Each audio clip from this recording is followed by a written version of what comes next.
शरद पवारांच्या राष्ट्रवादी काँग्रेसचे आमदार रोहित पवार यांना मोठा झटका बसलाय। कारण मनी लॉन्ड्रिंग प्रकरणात ईडीने त्यांच्या विरुद्ध आरोपपत्र दाखल केले।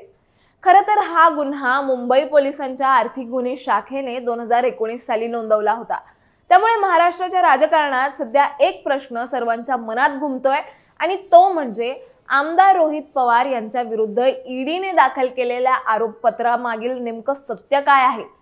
सर्वात आधी तर हे नेमकं प्रकरण काय आहे ते आपण समजून घेऊयात आणि मग जाणून घेऊयात रोहित पवारांनी आज पत्रकार परिषदेत त्यांची काय भूमिका मांडली आहे ते। त्याआधी इकडे खाली दिसत असलेल्या सबस्क्राइब बटनवर तेवढं क्लिक करा आणि व्हिडिओ शेवटपर्यंत नक्की बघा। एबीपी माझाने दिलेल्या माहितीनुसार मार्च 2023 मध्ये ईडीने बारामती ॲग्रोच्या 50.20 कोटी रुपयांच्या मालमत्तेवर तात्पुरती जप्ती कारवाई केली होती। या मालमत्तेमध्ये औरंगाबाद जिल्ह्यातील कन्नडच्या 161.30 एकर जमीन, एक साखर कारखाना, यंत्रसामग्री आणि इमारतींचा यात समावेश होता।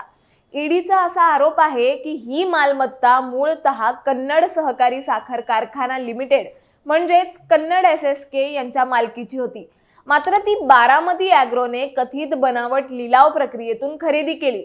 ईडीच्या म्हणण्यानुसार या मालमत्तेची खरेदी मनी लॉन्ड्रिंग प्रतिबंधक कायद्याचे उल्लंघन करणारी आहे, कारण ती गुन्ह्यातून मिळालेल्या उत्पन्नाच्या स्वरूपात आहे।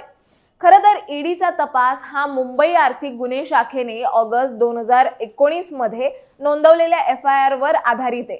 या एफआयआर मध्ये भारतीय दंडविधान म्हणजेच आयपीसी आणि भ्रष्टाचार प्रतिबंधक कायद्याच्या विविध कलमांतर्गत गंभीर आरोप करण्यात आले होते। एफआयआर मध्ये नमूद करण्यात आले की महाराष्ट्र राज्य सहकारी बँकेचे म्हणजेच एमएससीबीचे काही अधिकारी आणि संचालकांनी राज्यातील अनेक सहकारी साखर कारखाने कमी किमतीत त्यांच्या नातेवाईकांना आणि जवळच्या खासगी कंपन्यांना विकलेत।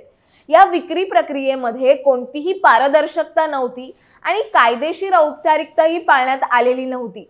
काही वर्षांपूर्वी म्हणजेच अगदी 2009 मध्ये एमएससीबीने कन्नड एसएसके कडून 80.56 कोटी रुपयांच्या थकबाकीची वसुली करण्यासाठी कारखान्यांच्या मालमत्तेचा ताबा घेतला होता।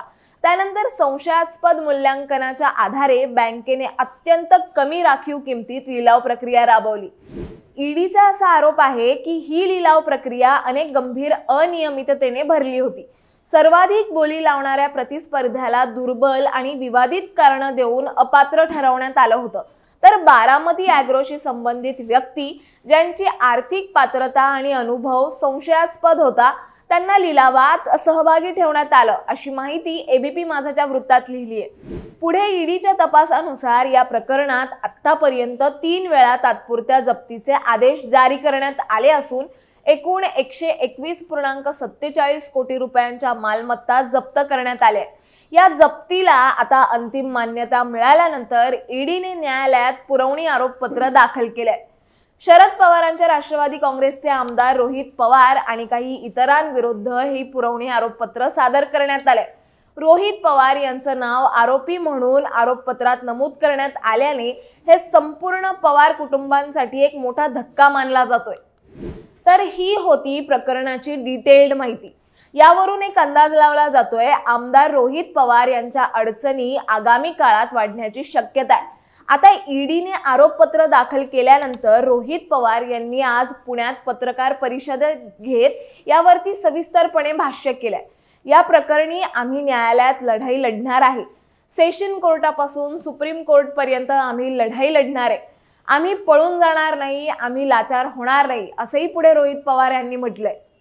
एवढंच नाही तर आमदार रोहित पवार म्हणतात ईडीने दाखल केलेल्या एफआयआर मध्ये 97 लोकांची नावं आहेत, मात्र त्यावेळी यात माझं नाव नव्हतं।